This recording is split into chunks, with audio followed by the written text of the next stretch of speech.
ተመልሰን ተገናኝተናል። የቅዳሜ ጨዋታ የእንግዳ ፕሮግራም ሁለተኛውን ክፍል እንሆ።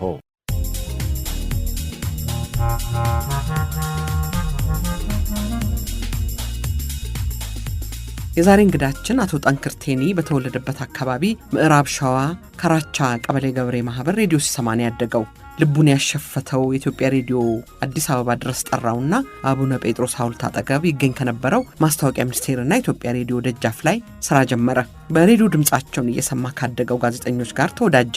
ጎንበስ ብሎ ጫማቸውን እያሳመረም በወጣትነት አምሮ ከያኔዎቹ የሬዲዮ ኢትዮጵያ ጋዜጠኞች ውይይት ብዙ ተማረ። ጉብሬና ጋሶሬ የጀመረውን መደበኛ ትምህርት ያጠናቀቀው በአፍሪካ አንድነትና ካቴድራል በማታው ክፍለ ጊዜ እየተማረ ነው። በትንሹ የተጀመረው ንግድ ዛሬ በአዲስ አበባ ከተማ ከሚታወቁት የባህል ምግብ ቤቶች የአንዱ ባለቤት አድርጎታል። በስሩ 200 ያህል ሰራተኞች ያስተዳድራል። በተጓዳኝ ያስጎብኝነት ስራም ይሰራል። ወደ ቻይና ይመላለሳል። አዲስ የንግድ ሐሳብ እንዳለውም አጫውቶኛል። ቶቶት በሚል የሚታወቀው የንግድ ቤቱ በተለይ ከውጭ በሚመጡ ጎብኚዎችና በአገር ውስጥ ኗሪ በሆኑ የኤምባሲ ሰራተኞች የታወቀ ነው። የሀገራችን የባህል ምግብ ዝግጅት የሚከናወነው በቤት ውስጥ ነውና ጥሬ ዕቃው ቤት ገብቶ ምግብ ሆኖ ገበታ ላይ እስከሚቀርብ ድረስ እንደ ፋብሪካ ስራ ነው። ይህንንም በመጠቀም ቱሪስቶችን ክትፎ አሰራቸዋለሁ፣ በድንጋይ ወፍጮ አስፈጫቸዋለሁ ይላል። ቱሪስቶቹ ስለ ጉብኝታቸው ልዩ ትዝታ ይዘው እንዲሄዱ ለማድረግ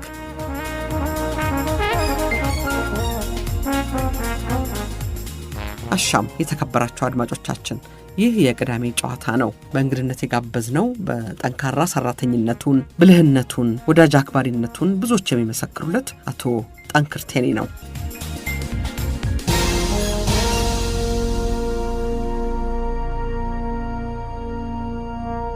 ጠንክር የገረመኝ በጣም አንደኛ የሙዚቃው እና የባህላዊ እንቅስቃሴው ላይ ታዳሚዎቹም ይሳተፋሉ። እንደውም ሙሽሪት ስትታዘልም አይቻለሁ። የፈረንጅ ሙሽሪት እኔ ነጮቹን ከጥቁሮቹ ጋር የውሸት ጋብቻ አስፈጸምኳቸው። አሁን አገር ቤት ሙሽራ ትታዘላለች፣ ታዝላ በቅሎ ላይ ትቀመጣለች። እንዴት ያዝላሉ፣ ይፈጫሉ ሲወጡ መድረክ ላይ ሌላው ኢትዮጵያ እኮ ግራ ገብቶት ነው መልሰው እኛን ግራ ያጋቡናል። አንድ ቻይናዊ ጋሞ ጭፈራ ይመስለኛል ጦሩን እንትን እያለ ያው የቶቶት ቲክቶክ ላይ ገብተሽ ብታይ ጉድ ብታይ በቃ። ምክንያቱም ማንነት እኮ ነው። አሁን ለምሳሌ የአፍሪካ የሙዚቃ ቢት ብትመለከች አንድ አይነት ነው። የኢትዮጵያ ይለያል። ሁሉም የተለየ ነገር አለው። የተለያየ አጨፋፈር ስልት አለው። ስለዚህ ይሄ ያስደስታቸዋል። እኔ ከሁሉ የገረመኝ ቅድምም አንስቼብሃለሁ፣ ቲክቶክ ላይ ብትሄድ ትሪፕ አድቫይዘር የሚባለው ላይ ስላንተ ስለ ቶቶት ይጽፋሉ፣ ያስተዋውቃሉ። እዛ የሄደ በሙሉ እንዳልከው በዩቱብ ላይ በምን ላይ ብዙ ቦታ ታየዋለህ። እና እንግዲህ አሁን ይሄ የማስተዋወቂያውን ስራ ራሱን ችሎ ባለሙያ ያለው ወይ ብዬ ልጠይቅህ ነው ወይንስ የሚመጡት ሰዎች ራሳቸው ናቸው የሚያስተዋውቁት? የቶቶት የራሱ የሆነ የባንድ ሊደር አለ። አቶ ስንታየው ይባላል። በጣም ጎበዝ ልጅ ነው። ከኔም አልፎም ተርፎ ሌላ ሀገር ላይ አሜሪካን ሀገር ሳይቀር ብዙ ሀገሮች ሄዶ ብዙ ስራዎች ሰርቶ ይመጣል። በደንብ ይጠናል። ባለሙያ ነው። ኬሮግራፈሩም ስራውም። ግን እኔ በጣም ከመቆየቴ አሁን ኬሮግራፈር መገምገም ጀመርኩ እኔ ራሴ። አዳድ ነገሮች አሁን ሰሞኑ ራሱ ከጠቆምኩት ነገር ላቶ ስንታየው እስቲ እንትን ስራው ብየዋለሁ። ይሄ መረዳዳት ቢኖር እና ረጋኝ ወራሽ እሱ ዘፈን ትልቅ ዘፈን ነው። ብንረዳዳ ብንደጋገፍ የት እንደርሳለን። የቻይናን ማሲንቆ የቆዩ ዘፈኖች በመሃል የሁሉንም ስብጥር ያለው በትልቅ ባለሙያ በጣም የሚገርምሽ ግን ትሬኒንግ የሚሰጥበት ቦታ እንኳን የለኝ። ያው ከዛው ማታ ጠዋት በሌሊት እየገቡ ምክንያቱም ቤት ትሬኒንግ የሚለማመዱበት ልክ አሁን እኔ የምፈልገው አሁን ለምሳሌ አንድ የውጭ ሀገር ዜጋ ትልቅ እንግዳ ቢመጣብን በቀን ማሳየት። በቅርቡም እስቲ አየር መንገዶችን ለማነጋገር እያሰብኩ ነው። ለአየር መንገዳችን እንደዚህ አይነት ነገር ያስፈልጋል። እንግዶች ሲመጡ መቀበል፣ እንግዶች ሲሄዱ መሄድ። የኢትዮጵያ ማንነት እኮ ትልቅ ነው። እኛ ትልቆች ነን። በዛ ላይ አልሰራንበትም። እንደገና በብዙ ነገር ላይ አልሰራንም። እውነት ለምናምን ደግሞ በተዋወቀ ቁጥር ብዙ ሰው እየመጣብህ እኮ ይሄዳል አይደለ? ማስተናገዱ በኋላ ችግር ይሆናል። እኔ አሁን እውነት ስንነጋገር አሁን በአንድ ነጮቹ ሲራገፉ መግቢያ መውጫው ይጠባል። በቃ አሁን በቅርቡ ራሱ ከስራ ክህሎት 500 እንግዶች አመጡብኝ በአንድ ቀን ማታ። ከትምህርት ሚኒስቴር ደግሞ የትምህርት ምዘና 400 ነጮችና ጥቁሮች እንግዶች። ከኢትዮጵያ አይን ሕክምና ማህበር ከውጭ የመጡ 500 እንግዶች። ሁሉንም የባህላዊ ስካርፍ ተደርጎላቸዋል፣ ተጋብተዋል። ቀምሷል፣ ፈጭቷል፣ ቡና አፍልቷል። አሁን ቻይናዋን ስታንከሸክሽ ብታያት በቃ ስታሸት ምናምን የባህል ልብስ አልብሰን በቃ አለ ውበት አለ። እኛ እኮ እናምራለን። ቦታው የግድ ያስፈልጋል። እኔ አሁን ለኔ ከሆነ ወደ ሌላም ሺፍት ማድረግ ይችላል። ይሄንንም ይዤ ግን እንዳገር እኔም እንኳን ባልሆን ሌላም ሰው ቢሆን ቢሰራው ደስ ይለኛል። ቀደም ደግሞ ስለ ዕቁብም አስተሽለኝ ነበረ። እኔ ቶቶቱን የገዛሁት በዕቁብ ነው። በዚህ አጋጣሚ ያው በጣም ወደው በጣም አከብረው ወንድሜ ነው። በቅርብ ጊዜ ያለፈ ቶቶቱን የገዛልኝ ነፍሱን ይማረው አቶ አልፍሬድ ከማል ሳር ቤት ያዶት መልቲፕሌክስ ህንጻ ባለቤት እሱ ነበረ ዕቁብ። ቀጥሎ ነፍሱን ይማረው ጋሼ ያለ አባቴ ነው ቱርጋ ቦታ እንደዚሁ እሱም ይሰበስባል። ከጎኔ አንድ ቀን አልተለየኝም። መለስ ሽኩር ትልቅ ዕቁብ ይሰበስባል። እንደውም ሳቆላምጠው ፓፓ ነው የምለው። ዕቁብ ስንት ነው ግን ትልቅ ማለት? ያሁን ድሮ 150,000 60,000 ብር 120,000 ምናምን አሁን 11 ሚሊዮን ምናምን አሁን ሰሞኑ እንደውም ዕጣ ሁሉ አውጥቶልኛል። አንድ በጣም 11 ሚሊዮን 600 ምናምን ሺህ ብር አንድ ዕቁብ። በጣም ግሩም እኮ። ፓፓ ይባላል። ማን ነበር ስማቸው? አቶ መለስ ሽኩር ይባላል። ሸዋረጋ ሽታይ ስዊት ሆቴል ባለቤት እሱም እንደዚሁ ቤተሰብ ነው። አበራ ባዴ የስኩዊዝ አካዳሚ ባለቤት እነሱ ይሰበስባሉ። ሌላ ሞዴሎች ናቸው የምወስዳቸው። ወይዘሮ ዘነበች ታደሰ የወህሚያ ክትፎ ባለቤት ከልብ አመሰግናቸዋል። እርሳቸው አንድ ቀን ከጎን ያልተለዩ። ሁለታችንም ባህል ነው የምንሰራው። ባህል ሲሰራ እንትን ይደረጋል። ይሄ መቀናናት ነገር ምናምን ይኖራል። የለም በርታ ይዞክ እስካሁን ድረስ እህቴ ናት፣ ታላቅ እህቴ ናት። አንዳንዴም አንቱ እላታለሁ፣ አንዳንዴም አንቺ እላታለሁ። ወይዘሮ ዘነበች ታደሰ በዚህ ፕሮግራም ስም ከልብ። ትእዛዙ ኮሬ የይሁዳ አቢሲኒያ ባለቤት እርሳቸው ሞዴሌ ናቸው። እርሳቸውን በጣም ጥሩ ሰው። ይሁዳ አቢሲኒያም ረጅም ጊዜ ለኢትዮጵያ ባህል አሁንም ይሰራሉ። በጣም የአብዛኛው የጉራጌ ማህበረሰብ ታሪክ መሰረት ብዙ ሰው አይወድም እንጂ አብዛኛው ሰው ጫማ አድርገዋል፣ የሰው ቤት ተቀጥረዋል። እንደዚህ ነው ሁሉም ሰው የመጣበት መንገድ። በተለይ ትንሽ እድሜያቸው ከፍ ያሉ ሰዎች በዚህ አይነት አመጣጥ ነው የመጡት። አይናገሩም። ቅድምም እንዳወራ ነው በጣም ጥሩ ነገር አላቸው። ከትንሽ ተነስቶ ትልቅ መድረስ በጣም ትልቅ ነገር ነው። ይጣፍጣልም ደግሞ ጣፋጭ ነው። ትርፍ ቃላት አትናገሪበትም። ከታች ከመጣሽ ትጠነቀቂያለሽ። ስታወሪ፣ ስትሄጂ፣ ስትነጂም ሰው ላይም ብታወሪም ጥንቁቅ ነው። መንፋት የለም። ጥንቁቅ ነው። ዳልሳቸው እንደሱ ሁለቱን በጣም አመሰግናለሁ። ባንክ መጀመሪያ አቢሲኒያ ባንክ ከልብ አመሰግናለሁ። የመጀመሪያ ተበዳሪ አመስግን እንደው እንድታመሰግን ልፈቅድልህ ነበር። አንተ ጀምረሃል። እነዚህ ቆብተኞች ምናምን አቢሲኒያ ባንክ 250,000 ብር ለመጀመሪያ ጊዜ ስበደር የጠየቁት 250,000 ብር የተሰጠኝ 250,000 ብር ሳይቀነስ። ለሁለተኛ ጠየቁ 850,000 ብር ሰጠኝ። አቢሲኒያ ባንክ ከልብ አመሰግናለሁ። አሁን ትልቅ ብድር አለኝ ከነሱ ጋር። አቢሲኒያ ባንክ ከልብ። ንብ ባንክ የንብ ባንክ ማናጀር የነበሩ አቶ አመርጋ ካሳ አንተ ተበድረህ ታውቃለህ ያሉኝ። የት? አቢሲኒያ። ስንት ብር? 850,000 ብር። ስንት ፈልጋለህ? አሁን 5 ሚሊዮን ብር ቢሰጠኝ ጥሩ ነው፣ ነገ ጠዋት ነው አሉኝ። ንብ ባንክ ሰጡኝ። እርሳቸው በዚህ አጋጣሚ በጣም አመሰግናለሁ። ሁሉም ባንኮች አቢሲኒያ ባንክ 5 ሚሊዮን ብር ሰጡኝ። ከ850,000 5 ሚሊዮን ምንም 5 ሚሊዮን ይበቃኛል አልኩ። 5 ሚሊዮን የትኛውም ባንክ ይሰጡኛል። ጥሩ ግንኙነት አለኝ። ያው የትኛውም ባንክ ፕሬዝዳንት ብሄድ ብጠይቅ አሁን በሰፊው የምሰራው ከንብ ባንክና ከአቢሲኒያ ባንክ ነው። ዘመን ባንክ መስራች ነኝ። ኤርሚያስ አመልጋ የሚባል ጉራጌ ከአሜሪካን ሀገር መጥተዋል እና ባንክ ሊከፍት ነው አዋጡ ተብለን በግድ 25,000 ብር አውጥቼ የዘመን ባንክ መስራች ነኝ። አሁን መጦሪያ ታገኛለህ ከዛ አለኛው አሁን 2-3 በጣም ብዙ ሚሊዮን ይሆናል። አሁን ራሱ ድርሻዬን ልውሰድብል በ25,000 ብር ተጀመረው። አባቴን በህይወት የለም፣ ነፍሱን ይማረው። በጣም አመሰግናለሁ። አባቴ ጥሩ ሰው ነው። በጣም ብዙ ገበሬ አይደለም፣ ብዙ አይለፋም። ትንሽ የሆነ ጓሮ ራሱ ትንሽ ከነካው ፍሬ የሚያፈራ እጀ ወርቅ የሆነ እንደዛ ነው። ቴኒ ነው ስሙ፣ ግን የሀገሬው ሰው ቅባት ነው የሚል ቅባት ቴኒ። አንድ ቀን ክፉ ወጥቶት አያውቅም። ቅቤ ነው ቅባት ይሉታል አባቴን። ታታሪዋ እናቴን የርሞጂ ያሻካች በጣም እድሜ ይስጥልኝ፣ እድሜዋ ከፍ እንዲያደርግልኝ እለምናለሁ። እናቴ በጣም በቅርቡ እሷ ራሱ ያው መስቀል ጋዜጠኞች ሄጄ መሰለኝ ዓመታቸውን አከበሩ። ያው የገጠር ሰው አያውቅም፣ ግን ከኔ እድሜ የኔ እድሜ ከዛ አንስቼ ሲሄድ ኦልሞስት 80 ዓመቷ ነው። በጣም ቆንጆ ላይ ናት ያለችው እና ስትመረቅ ነበረ መሰለ ገብረ ሕይወት ዜና አንባቢው ጋዜጠኞች እነ ጽዮን ግርማ ቪኦኤ ያው ነው አርቲስቶች ጋዜጠኞች አሉ። በቃ ከነሱ ያስራ አልለይም በክፉም በደጉም በዚህ ሀገር ውስጥ ሁሉንም በአጠቃላይ በደፈና ሁሉንም የጥበበኞች አርቲስቶች ጋዜጠኞች እና እህቶችን ሁሉንም ታመሰግናለህ። እህቶችን አመስግን። ማሚ ያለችውንም እህትህን አይደል ስራ ላይ ሰራተኞች ናቸው። አዲስ አሁን ማሚ ለእህቴ ሰጥቻታለሁ። እሷ ነች የምትመራው። ወንድሜም የባለቤቴም እናት አጋጣሚ ከታላቅ እህቴ ስማቸው አንድ አይነት ነው። ወይዘሮ ዙራሽ ወርቅ አስፋው ትባላለች። ትልቋ እህቴም ዙራሽ ወርቅ ቴኒ ትባላለች። በጣም ጥሩ ጠንካራ ከጎኔ ያልተለየች የኢትዮጵያ ሕዝብ በአጠቃላይ የኢትዮጵያ ሬዲዮ ሚዲያ እኔ በሕዝብ ተኮትኩቼ ሞራል ተሰጥቶኝ ተደግፌ የመጣው ሰው ነው። የኢትዮጵያ ሬዲዮ ትንሽ ብናወራበት ራሱ ደስ ይለኛል። በኋላ መጨረሻ አሁን ጳውሎስ ኞኞ ቅድም ስታነሽ የአራተኛ ክፍል ተማሪ ነው። እነ ጥሩነህ ማሞ እነ ጋሻ አበራ ማሞ እና ጥሩነህ ማሞ የዘፈን ምርጫ ፕሮግራም ድሮ የኢትዮጵያ ሬዲዮ የእንጨት አጥር በነበረ ጊዜ ነው የሚሰሩት። ሰው አጥር ላይ ቆሞ ያየን ነበር ብሎ ሲያወሩ ሰምቻለሁ። ከአዲስ አበባ ዩኒቨርሲቲ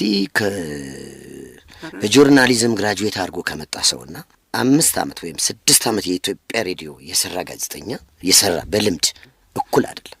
ልምድ ትምህርት ነው። እኔ አሁን በሆቴል ኢንዱስትሪ 7 ስታር አይደለም 5 ስታር አይደለም ለምን 100 ስታር አይመጣም እኔ መምራት ይችላል። በቃ ኖሬበታለሁ። እና እስቲ አሁን ዜና ክፍል ቴክኒክ የውድ ፕሮግራም ቅዳሜ ምናምን ብለን ደስ ይለኛል በጣም። ቴክኒክ ውስጥ እንግዲህ እነ ወልዱ ሙላት አለ ወዳጄ ነው። ይደውላል ይመጣል። ስለ ድሮ እናነሳለን። ሳህሉ በቀለ ጃነሆይ ቅጽል ስሙ ጃነሆይ ነው የሚባለው።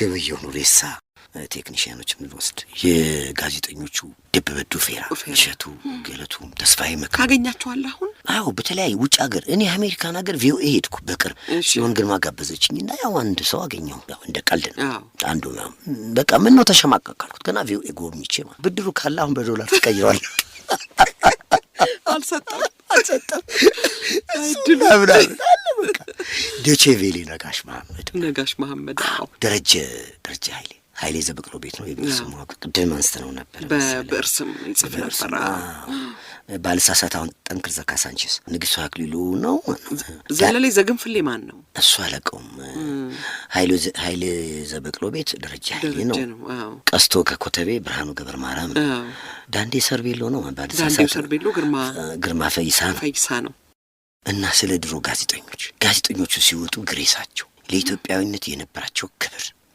ለሙያ የነበራቸው ክብር ደሞዛቸው ትንሽ የሚሰሩ ስራ ትልቅ አሁንም ሁሉም ሚዲያዎች ባለቤትነቱ ለኢትዮጵያ ሬዲዮ ነው የድሮ አንቺንም ጨምሮ አንቺም የኢትዮጵያ መነሻው ዛ ነው የኢትዮጵያ ሬዲዮ ልጅ ነሽ ልክ ነው እኛ እንደውም ረስተነው አናውቅም ይሄንን ሁሌ እንደምናስታውሰው እና ግርም ይለኛል ሁሉም ሚዲያዎች ከኢቢኤስ ጀምረሽ ትጂ የኛ የኢትዮጵያ ሬዲዮ ልጆች ብዙ አቻው የውጭም ሚዲያዎች ምናምን ሁሉም አሁን ቪኦኤ ብትጂ እንትን ጀርመን ዶቼ ቬለ ራሱ ብትጂ እኔ በቃ በየክልሉ ብሄድ የድሮ የማስታወቂያ ቢሮ አሉ ባህር ዳር ብሄድ እኔ በቃ እታወቃለሁ በቃ መጀመሪያ ባህር ዳር ሲሄድ የኢትዮጵያ ሬዲዮ ነው የሚሄደው ጅማም ሲሄድ ይሄ እንትኖቹ ቅርንጫፎቹ ወይ ደግሞ ሪፖርተሮቹ ጋር ነው የሚሄደው ውጭም ሲሄድ እና ለኢትዮጵያ ሬዲዮ የኢትዮጵያ ቴሌቪዥን አንድነት ለእናቱ በነበረ ጊዜ የሚሰራው ፕሮግራም አሁን በሁሉም ሚዲያዎች ላይ አይሰራም ሲታወሱም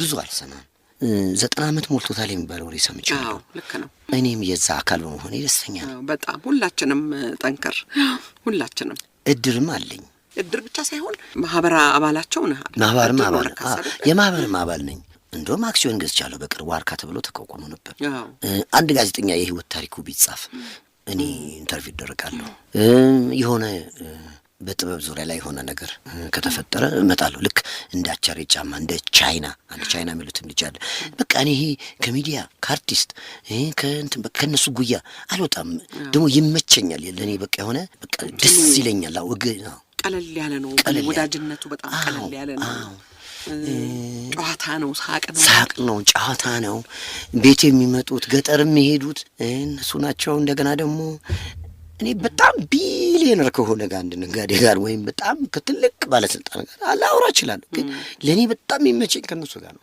ምንም አይኑራቸው በቃ ይኑራቸው ምንም ይሁን በቃ ተነሱ ጋር ነኝ። በየቦታው ደግሞ እነሳለሁ እና ይሄ እግዚአብሔር ስለፈቀደ ነው። አቶ ነጋሽ ገብረ ማርያም መሐመድ ኢድሪስን ነው ያላነሳ ነው ከጋዜጠኞች እነሱ እንዳውም መሐመድ ኢድሪስና አቶ ነጋሽ ገብረ ማርያም ጠንክር ሲጠነክር የሚል በነጋዴው መጽሔት ላይ ሁሉ አውጥተውሃል። እዛ ላይ አውጥተውሃል። አዎ ይሄን መጽሔት ሊስትሮ እያለሁ ነው የጻፉት። ምግብ ቤትም አልከፈትኩም። ጋሽ መሐመድ ነጋሽ ገብረ ማርያም ንጉሴም መጨረሻ ጽሁፉም ያረመው ደራሲ መስፍን ሀብተማርያም ቡና ቤት ስዕሎች ነው። መስፍንም ታውቀው ነበር? አዎ በደንብ አውቀዋለሁ። በደንብ እሱን በደንብ አርሞታል። እና ገና ሊስትሮ እያለሁ እኔ መጽሔት ላይ ወጥቻለሁ። መሐመድ ኢድሪስ ሊስትሮ ሆኜ ይህን ጽፏል። ነፍሱን ይማረው ጋሽ መሐመድ ቶቶት ሲመረቅ ጠራሁት። ጋሽ መሐመድ እኔ ቶቶት ሲመረቅ ይሄ ቤት ሲመረቅ ይነበባል ማይክ ይዘሽ ምናምን እንግዶች ጠርተሽ ምናምን እሱ ሳነብ ጋሽ መሐመድ ያለቅስ ነበር። መሐመድ ኢድሪስ በቃ ስቅስቅ ብሎ ያለቅሳል። ወርጄ ምን ሆና ነው ምናምን ጋሽ ያልኩት። ጋሽ መሐመድ ምን ሆና ነው ስለው ጠንክር፣ ትላንት አንተ እንደዛ የነበርክ ሰው ዛሬ እዚህ ደርሰህ ይሄን ለምን አያስለቅሰኝም ብሎኛል። እና ጋሽ መሐመድ በጣም ትልቅ ሰው ነበር። ትልልቅ ሰዎች ናቸው። ኃይሉ ወልደ ጻድቅ አላነሳንም። ጋሽ ኃይሉ ወልደ ጻድቅ፣ ንጉሴ አክሊሉ፣ ግርማ ነጋሽ፣ አዲሱ አበበ ቪኦኤ የሆነ ግሩፕ ነገር አላቸው እነሱ። ፍራንሲስ ትሩፋት ገብረ ኢየሱስ የልጆች ክፍለ ጊዜ፣ መንበረን ታውቂያታለሽ፣ ኢኮኖሚያችን፣ የድሮ ፕሮግራሞች አስናቀች ወርቁ የምትባል ጋዜጠኛ አለች። የፖሊስ የአድማጮች አስተያየት ሰዎች ምን ይላሉ? ከመጽሐፍት ዓለም ደጀኔ ጥላሁን አሁን ደጀኔ ጥላሁን ድምጽ ደጀኔ ጥላሁን አሁን እኔ ትረካ ከወጋየሁ ንጋቶ በኋላ ማየው እሱ ነው። ደጀኔ ጥላሁን በቃ ማን ቀረን? የቀረሱ የለም። የዘፈን ምርጫ አስመሰል ነው ይሄንን ፕሮግራም እኔ አለ ውስጤ በቃ ይሄ የድሮ እኔ አሁን በእድሜ ስታይኝ ትልቅ አይደለሁም ትንሽ አይደለሁም መሀል ላይ ያለው ሰው ነው። ግን ከልጅነቴም ጀምሮ ጓደኞቼ ልጆች አይደሉም ትልቅ ሰው ነው። በቃ ከትልልቅ ትማራለህ እኮ ከትልልቅ ሰዎች ትልልቅ ሰዎች ትማራለህ።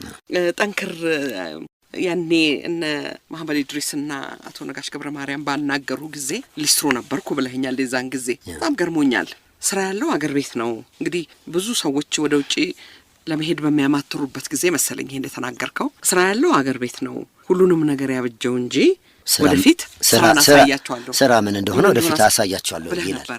ትንቢት ነው እኮ ያኔ ሊስትሮ ነበርክ አይደለ? ንገረኝ እስቲ ስለሱ። ምን አሉህ እነሱ ዛስትላቸው? እነሱ ገረማቸው። በቃ አንዱ ምን አይነት ልጅ ነው። እኔ ደግሞ እንዴት ተነሳሳችሁ ጋሼ? በተለይ በጣም እንዲጻፍ የፈለገው ጋሽ መሐመድ ኢድሪስ ነው። ጋሽ መሐመድ ምንድነው እኔ እኮ ገና ነኝ፣ ገና መጽሔት ላይ ሊስትሮ እያለሁ ናም ሳይ አንተ ትልቅ ልጅ ትሆናለህ። የመጨረሻ መዝጊያ ስራ ያለው አገር ቤት ነው፣ ሁሉንም ያብጀው እንጂ ስራ ምን እንደሆነ አሳያችኋለሁ ብሏል ይላል። የመጨረሻ መዝጊያው ደግሞ ያስቀመጡኝም ሮክፌለር አለ ከሱ ጎን ነው። እና በጣም በቃ ስለ ሽብሩም የኢትዮጵያ ቴሌቪዥን ጋዜጠኛ ሆኖ ሲሰራ እሱም እንደዚሁ ስኬት ብሎ ኢንተርቪው አድርጎኝ ነበር። እሱም እንደዚህ ነግሬዋለሁ ትልቅ ቤት እንደምከፍት ምናምን። የ29 ደቂቃ ተኩል የስኬት ፕሮግራም ሰርቶልኝ 29 ደቂቃ ተኩል የጨረሰና ነጋሶ ጊዳዳ ከስልጣን ለቀቁ ተባለና ዜና ተሰራ። ከዛ እኔ ገባሁ። ይሄ ዶክመንተሪው ገባ። 29 ደቂቃ ተኩል ነው የታየው። እዛ ላይ ያወራኋቸው ነገሮች አሁን ዶክመንተሪው እጄ ላይ አለ።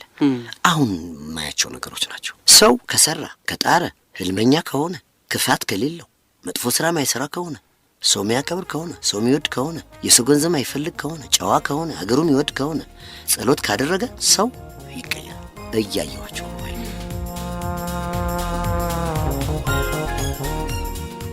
ሬዲዮ ጣቢያው ሸገር 102.1 ዝግጅቱ የቅዳሜ ጨዋታ። የዛሬ እንግዳችን የቶቶት ባለቤት አቶ ጠንክር ቴኒ ነው። ማስተዋል፣ ሁሉን ነገር ለማወቅ መጣር ጠይቃለህ። ጠንክር አንዳንድ ነገር እንዴት ነው የሚደረገው እንዲህ ነው ብለህ ጠያቂ ነህ? እኔ እንደ ጋዜጠኛ ጠያቂ ነህ? አዎ ጠያቂ ነኝ። ከመጠየቅ ሁሉ ነገር አድማጭም ነኝ። አሁን ሰዎች ሁሉ አሁን አንዳንድ ሰው ዝም ብሎ የሚያወራ ሰው አለ። ቀልድ ምናምን ጨዋታ ምናምን በቃ ቤትም አሁን ሲመጣም ቢሆን ምናምን እንደዚህ አይነት ነገር ሲገጥመኝ ቀስ ብዬ ዞር እላለሁ ሳላስቀይም። ጥሩ የሚያወራ ሰው ከሆነ በቃ እንዲሁ ረጅም እንቶ ፈንቶ ወሬ ደስ አይልህም? ረጅም ላወራ እችላለሁ። አማክራለሁ ስለ ራሴም ጭምር። እንደዚህ ታዳምጣለህ ማዋቂዎች ሲናገሩ? በጣም አድማጭ ነኝ። ትምህርት ቤት ማለት እኮ ይሄ ነው። እኔ አንገቴን ደፍቼ አደምጣለሁ። አድማጭ መሆን በጣም ቀላል ነገር አይደለም። ጠያቂም ነኝ። እንዴት ነበር ትምህርት ማለት ነው። እንዴት ላርክ ይሄን አስቤ ነበር። ለምሳሌ እናቴን አባቴን ምንም አያውቁም። አንድ ጊዜ ማሚ ምግብ ቤት እየሰራሁ ታክሲ ልገዛ ነው አልኳቸው። ገጠር ምንም ሚኒባስ ልገዛ ነው። አባዬ ነው እሱን የማረው። ጠንከር ታክሲ አያስቸግርህም ከዚህ ምግብ ቤት ጋር ይቅርብህ። ይኸው እዚህ በር ላይ ራሱ ይጠሩ ሲወርዱ ተበላሹ ሲባሉ ከሌላም ቤተሰብ ሰምቻለሁ። ይቅርብህ። ለእናቴም ቢሆን እህቴ ነው ልብስ የምትገዛልኝ የነበረው ከማግባቴ በፊት። በቃ ገንዘብ ሁሉም እያንዳንዱ ነገር የምትፈርጅበት የምትቆልፈው የምታወጣው ወይኔ ናት። እንደዚህ መስጠት፣ ማማከር፣ ማድመጥ በጣም ነው የምወደው። መጠየቅ በዓለማችን ላይ ያሉ ትልልቅ ሰዎች የመጨረሻ ቶፕ ላይ ያሉ ሰዎች እኮ ማንነታቸው ስትጠይቂ እንደኔ ከትንሽ የተነሱ ናቸው። ልክ ነው። እና ከትንሽ ቦታ የተነሳ ሰው አድማጭነትም አለው። ባያደምጥ ኖሮ ከትንሽ ወደ ትልቅ መድረስ አይቻልም ነበረ። ፊልም ተሰርቶበታል። ቶቶት የኛ ሀገር ፊልም መዓት ብዙ ፊልሞች ተሰርቶበታል። ዘፈን አልመረጥንም። ጠንክር የምትወዳቸውን ዘፈኖች እስቲ ምረጥ። እስቲ ምናልባት የአሁኑ አድማጮቻችን አሁን እኔ ሰው ከተሰማራ እንደየስሜቱ በዋለበት ስፍራ አይቀርም ማፍራቱ መንበረ ያው ከዚሁ ከስራው ጋር ጠንክር። በጣም አመሰግናለሁ። የቻይናውም ያሰብከው ጊዜ ሶላር ያልከውም ስራ እንዲሳካልህ እመኝልሃለሁ። ሰፋ ባለ ቦታ ዘና ብሎ የሚሰራበት ትልልቅ ሰዎች ሊገኙ የሚችሉበት ቦታ ማግኘት ስራ እንድጀምር ተስፋ አደርጋለሁ። እሱንም እመኝልሃለሁ። ሌላ ምን አለ? በቃ እኔ እንስራ ነው እንስራ። እኔም እሱን ደግፋለሁ። እኛ ኢትዮጵያኖች እንስራ። በሚጠቅመን በማይጠቅመን በሚለያየን በማይሆን ነገር ትተን ምንም አንለይም። አንድነን ምንም የሚለየን ነገር የለም። የኢትዮ ኤርትራ ጦርነት ጊዜ መላኩ ለማ የሚባል አንድ ያጎቴ ልጅ አለ። ኤርትራ ሄደ።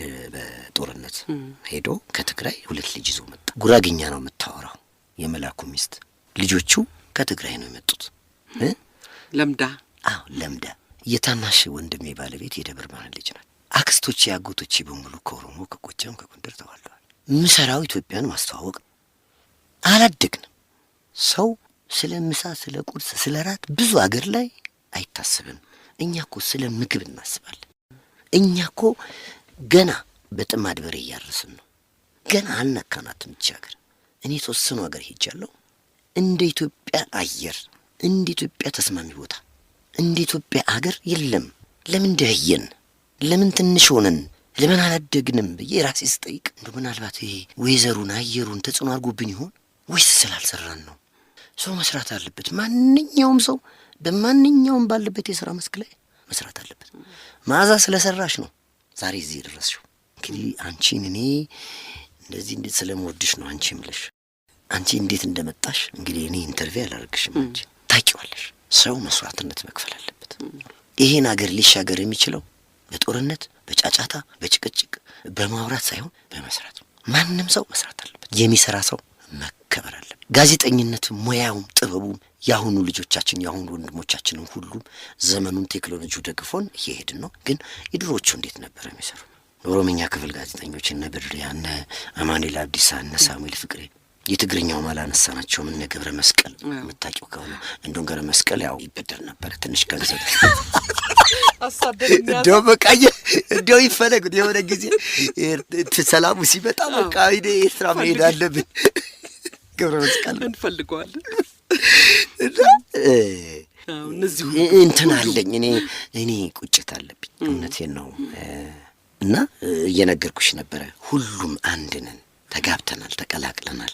ኢትዮጵያኖች እና የሚያዋጣንም እሱ ነው። አብረን ስንበላ አብረን ስንጠጣ ስንጫወት እኔ እንደውም የተወሰነ ጊዜ እንደውም ምንም በቃ እኔ ይሄ ብሔረሰብ የሚባል ነገር ራሱ ባይነሳ በቃ ሁሉም ኢትዮጵያዊንን አይነት ነገር ይጨንቀኛል። እኔ ውጭ ሲሄድ መቼም እንደው ይቅርታ ብዙ አገር ሄጃል፣ እድሉ ገጥሞኛል። እንግዲህ የመጨረሻ ሞቴል የሌለበት ሀገር የሚባለው አሜሪካን ነው። ሰምቻለሁ። ግን ኢትዮጵያኖች ስደት አያምርብንም። አገራችን ላይ ስንሰራ ነው። ሰፊ ናት ኢትዮጵያ፣ ለምናት ከሰራንባት ቪዛ ምን ከለክል ሰዎች እኛ መሆን አለብን። አሁን አሜሪካኖቹ እየፎከሩ ነው፣ የ3 ወር እያደረጉ ነው። ሌላም ሀገር አድገውም እኔ የዓመት ነው የሚሰጡኝ። ቻይና ዝም ብዬ ቻይና አመላልሳል። ሰሞኑ ራሱ እያመላለሱኝ ቪዛው ትናንትና ነው። ብዙ ነገር ልንማር እንችላለን ከነሱ። አዎ በቃ ለምንድን ነው እንደዚህ ሆኑ? በተለይ ቻይናዎች ለምን እንደዚህ ሆኑ? ሀገራቸውን ይወዳሉ። ሀገራቸውን ሰራተኞች ናቸው። እንደው እኔ ኳስ እወዳለሁ፣ ግን ብዙ እነሱ ነገር ፊልም የለም፣ ቢቢሲ የለም፣ ሲኤንኤን የለም፣ ምንም ነገር ያለው ስራ ቻት ነው የሚያደርጉ። ተቀየሩ፣ በቃ ተቀየሩ። እኛ እንቀየር፣ እኛ ኢትዮጵያኖች እንስራ። እውነቴን ነው እንስራ። ለልጆቻችን ጥሩ ነገር አሳልፈን እንሂድ። በቃ እኔ ይህ ትልቁ ሀሳቤ እንስራ ነው። ቶቶትም እንስራ ነው። አዎ ቶቶትም እንስራ፣ ስሩ ነው። ጠንክር። በጣም አመሰግናለሁ። አሜን አሜን አሜን። ላንተም እንደዚሁ በጣም አከብርሻለሁ። አንቺ ቅርስ ነሽ። እውነቴን ነው። ያው መቼም ደፍሮ ኢንተርቪው ያርጉን እንደዚህ ምናምን አይባልም አይደል? ግን በቃ እኔ ከመዓዛ ጋር መቼ ነው የምሰራው ብዬ አስብ ነበር። በዚህ አጋጣሚ ሆነ። እኔም አስብ ነበር። ባይገርም ዛሬ ተሳካልን። ደስ ብሎኛል። ሌላ ያው በጣም የምወዳት ባለቤቴ ወንሸት ዘፈን እንምረጥላት። ሌላ ምን አለ እንግዲህ። እንጠንክር። በጣም አመሰግናለሁ። እኔም በጣም አመሰግናለሁ። በጣም አመሰግናለሁ። እኔም እግዚአብሔር ያክብርልኝ።